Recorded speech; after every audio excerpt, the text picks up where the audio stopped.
Hey, what is up guys? GuitarRock here, welcome back to another Nikke Goddess of Victory video. If you guys are not aware, they have since added one more special section for Pilgrims and over-spec Nikkes in the wishlist section.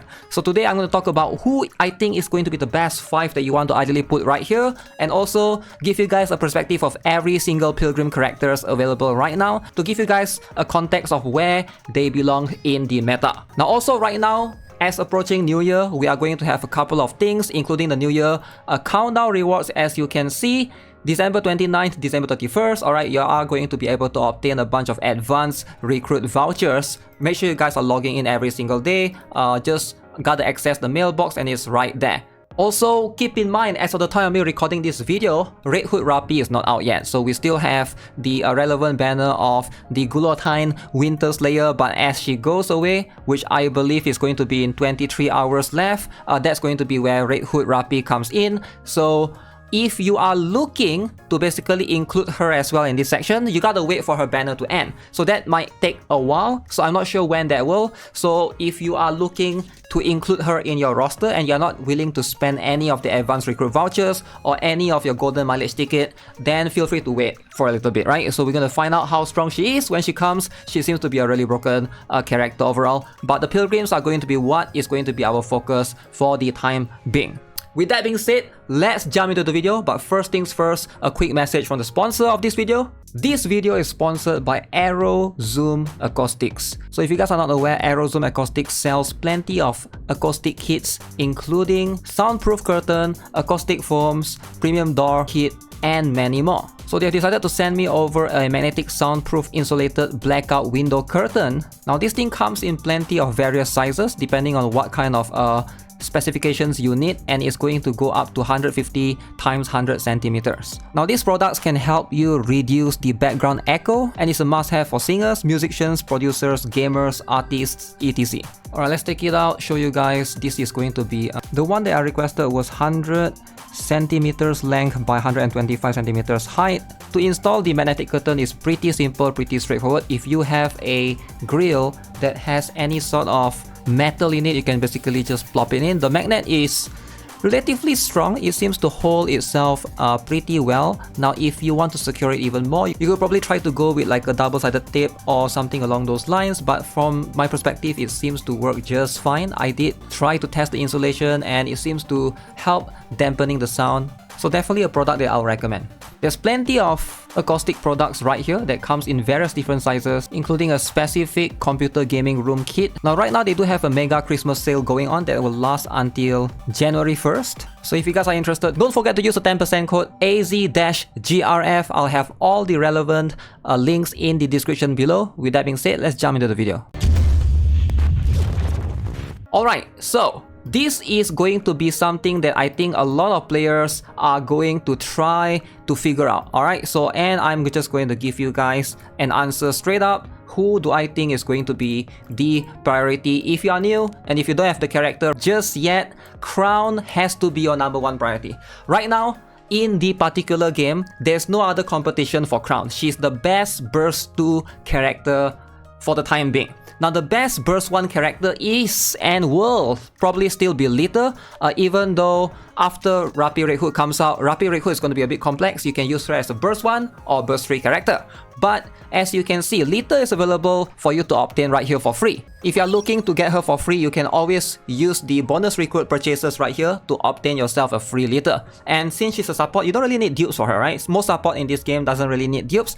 There are some exceptions if the support can do a ton of damage, but Lita is not one of them. So you only need 1 copy for Lita. Very, very beginner friendly. So in terms of Lita being an option right there, for the best Burst 1, you also have the best Burst 2 right here, a Crown. This is going to increase the probability of you to get her specifically. I do think that she is going to be the #1 for most players' list. There's just no questions asked right there. Now who is going to be the second priority then after Crown? So we have a few other options right here. Like in terms of the meta, we all know that the Pilgrims are generally strong in terms of dealing damage.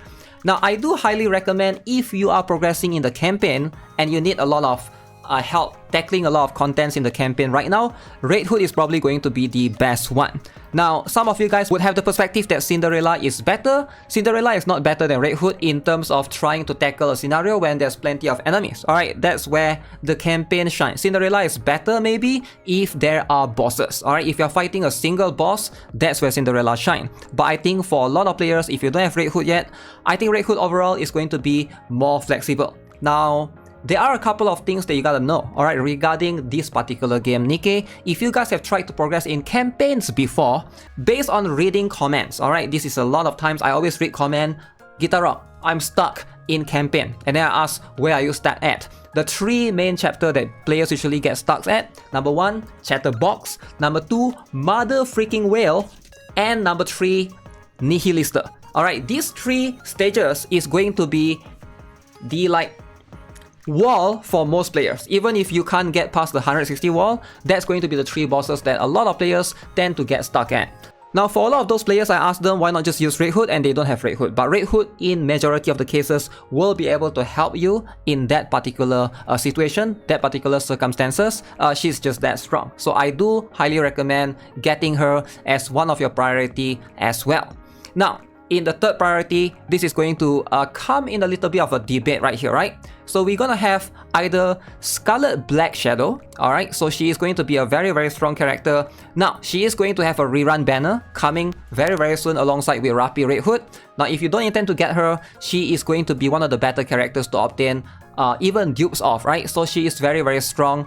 Scarlet Black Shadow right now is still one of the strongest wind damage dealer in the game. So there's just no questions asked. The best team for Scarlet Black Shadow is going to be Lita and Alice. Now, if you guys are not aware, for a lot of players right now, like I mentioned, you're going to be able to get Alice here for free, and you also have that Alice. I believe for every beginner you get 1 more copy in the free login or free quest for Alice, right? The bunny quest or something like that. So you are going to be able to get Alice for free. So putting Scarlet Black Shadow and Alice is just going to give you the best synergy. Those two work very well together. So I do think that Scarlet Black Shadow, for a lot of new players, you are going to be able to obtain her way, way much easier. Also, Scarlet Black Shadow is probably one of the better ones if you are looking to tackle Kraken later on, which is going to be one of the annoying bosses. She is going to work exceptionally well right there if you are looking to gather a bunch of stones, which is very important for endgame to basically get more, better substats overall. Now, the next one, this is going to tie between either Modernia or Cinderella.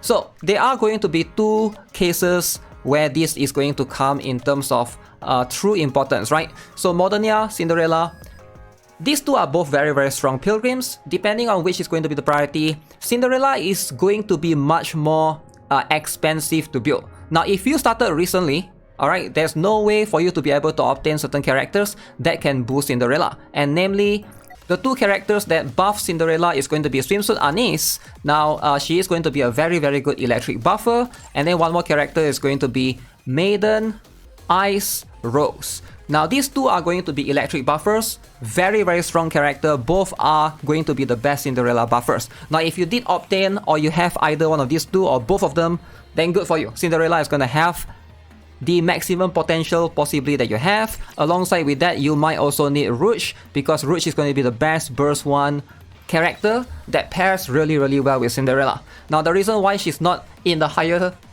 priority is because you are going to need all of these characters, which new players might not have access to depending on where you're from. And also 2 of those characters that buff Cinderella really, really well, or electric code buffers, are limited characters, limited Nikkes.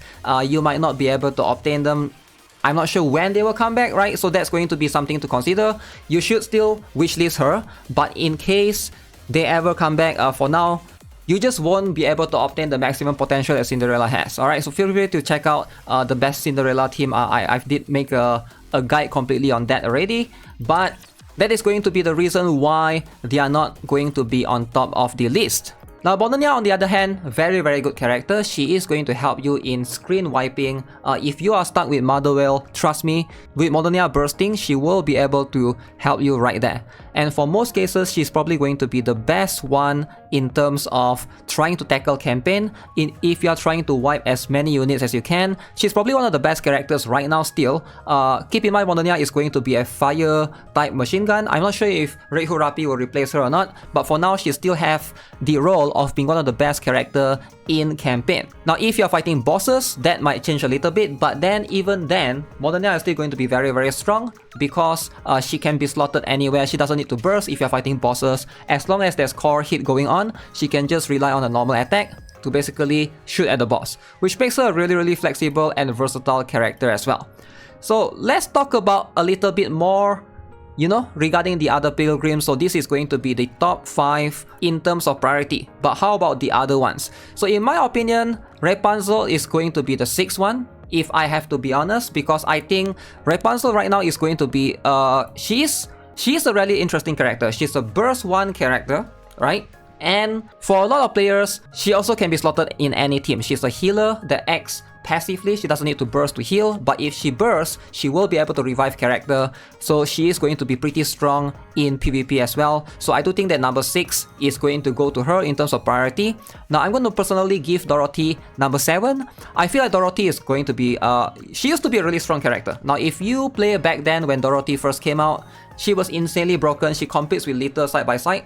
But as time moves on, it seems like the appeal for her has gotten less and less, and in fact if you look at the recent solo raids, union raids or whatever raids, there are less players that have used her. Now she's still useful, you need to synergize her. One of the best teams back then was to use Dorothy, Swimsuit Anise and Priverty, right, to buff Swimsuit Anise as a damage dealer. But ever since Cinderella came out, the meta has shifted a little bit, so Swimsuit Anise doesn't really act as the main DPS anymore, she acts as Cinderella's buffer. So the entire Dorothy Priverty concept still can work, but in terms of maximizing the damage, it seems like with the other burst 1 character going on around, we also got the Killer Wife, we have Rouge right now as well. Those are going to be the best ones for a lot of players, right? So you have all of these options right now. With all of these options, they do compete with Dorothy, her exclusivity for being a burst 1. Now, if you care about the Pilgrim Tower, then this is where you can consider Dorothy. Alright, she is going to be strong or one of the better characters for Pilgrim Tower. But at the same time, Rapi Red Hood is going to come soon, and apparently Rapi Red Hood can be both burst 1 or burst 3. So maybe if you have Rapi Red Hood, you might not need to prioritize Dorothy as much, right? So something to keep in mind. So you gotta decide if you care about Pilgrim Tower a lot or not, because if you have all of these other characters and if you intend to pull for Rapi Red Hood, then there's less need for Dorothy as well. So that's going to be something that we'll have to find out later. Alright, once she comes out, I'm going to do a proper testing. But for now, she is going to be number 7 in terms of priority in my humble opinion. Now Grave, I will basically give her the number 8 priority. So right now, the reason with Grave being number 8 is not because she's bad, but it's because Crown is just better by far, right? So you don't really need that many burst 2 characters. If you are trying to tackle the campaign, you only need 1 burst 2. Now yes, if you are looking to tackle later on union raids, solo raids, yes, you're gonna need multiple different teams, but in most cases, she is not going to be a lot of players' first priority. Once you obtain Crown, you will be able to use Crown in majority of the contents of the game, and Grave is going to be like the second priority, but even then, there's going to be a lot of other options. For example, Blanc, which can be paired with either Noah or Rouge, and a few others as well, right? So that's going to be something to consider. Now next up, we have Scarlet right here. Now Scarlet is a very interesting character. She's still one of the strongest character in PvP. Alright, if you play PvP a lot, that's where she shines. She's pretty much the number 1 character, slice through everyone. Now if you start right now, and if you build her, and if you care about PvP, then for sure, highly prioritize and highly recommend her. She's probably the best burst 3 character for PvP. Now if you don't care about that, then there's better priority. Same applies with Noah. Noah is a burst 2, shines in PvP for sure. She's going to be one of the best counter to Scarlet, and I think she excels in PvP because Scarlet exists. So she's basically there just to counter Scarlet. She gives invulnerability when she bursts. So right here on her skills, right? Invulnerable for 3 seconds. So every time you burst, if Scarlet were to hit you, you know, everyone would be like immune to the damage. So that's pretty much what makes her extremely strong. I feel like you can counter Noah for sure with other characters, like some players have started using Emilia and stuff, but those are going to be pretty much it. Now, bottom 3. Now we have these other 3 characters: Snow White, Heron, Isabelle. Now, let's talk about Snow White a little bit, right? I am a big fan of her concept. She used to be really strong. You basically use her to one-shot the enemies. But as time moves on, she's definitely moved down in the priority of Pilgrims right now. I think her problem is she needs a dedicated team. She's also very expensive to build. You need to overload gears her. She just isn't worth the investment for a lot of players, right? If you care about every other content in the game, then these other Pilgrims right here are going to make more sense. And building Snow White is just very, very expensive, right? Especially in Nikke generally, to build a character, if you're trying to 10 a character, unless you are someone that pays, money and, spends a lot in the game, generally, it's just very expensive, and I don't really recommend it unless you're a veteran player. You have already maxed everyone here in advance, then sure, you can go for her for like a 3rd or 4th option. Snow White team in solo raids and union raid used to be one of the better ones, but I think it's slowly being replaced by the shotgun teams for the last few solo raids. So yes, fallen off a little bit, and with Rapier Red Hood coming into the equation now, I feel like there's less and less need of her. Now the last 2, arguably whichever is worse, I am not going to debate that, but a lot of players seems to think that, Heron is going to be the better character between these 2. Alright, but she's still one of the worst Pilgrim right now in the game. And of course, for a lot of players, Isabelle is the worst Pilgrim in the game, and she desperately needs a buff. So I get that, alright? So in terms of these 2 other Pilgrims, definitely Heron and Isabelle, they both have issues. They are both imperfect. Now the thing about Heron is Scarlet is just way better, right? Why would you use her? Also, like I mentioned, building characters are just so very expensive. I feel like there are some burst 3 characters that are not Pilgrim that's even better than these 2. For example, Ayn or even Laplace, and upcoming we are going to have a number of characters, number of burst 3 characters that have, treasure system revamp, right? So that's going to make them shine as well. So I do think that these 2 characters, Heron and Isabelle, they definitely have their own issues, and they definitely need the buff. Hopefully, Shift Out is going to give them the love they deserve in the future. Maybe once they get, the treasure and stuff, these could be like one of the better Pilgrims that we have. But for now, the priority will be as follows. Now, this is going to be my personal opinion. Alright, obviously, if you guys disagree, hey, feel free to do so. Let me know in the comment section below if you guys think that some of these rankings could be shifted a little bit. But in terms of the priority, this is going to be somewhat of the list. I still think that these 5, we can all collectively agree that this is going to be what everyone's wish list should look like. Now, if you are going to add Rapier Red Hood into the equation, maybe she might replace either her or her, depending on how it looks like, right? So we are going to see how that goes. Is she going to replace Modernia? There's a chance, because they are both the same type. So that's going to be something that we'll find out once her banner comes. So yeah, with that being said, that is pretty much it for the Pilgrims overspec wishlist. This is going to be the top 5 priorities that I recommend you guys to set it up accordingly. Make sure you guys obtain the characters. If you guys are looking to obtain dupes, that could be an option as well. With that being said, that's going to be it for this particular video. Big shout out to ArrowZoom for sponsoring today's video. So make sure you guys check out the link in the description as well. Have a nice day. Goodbye.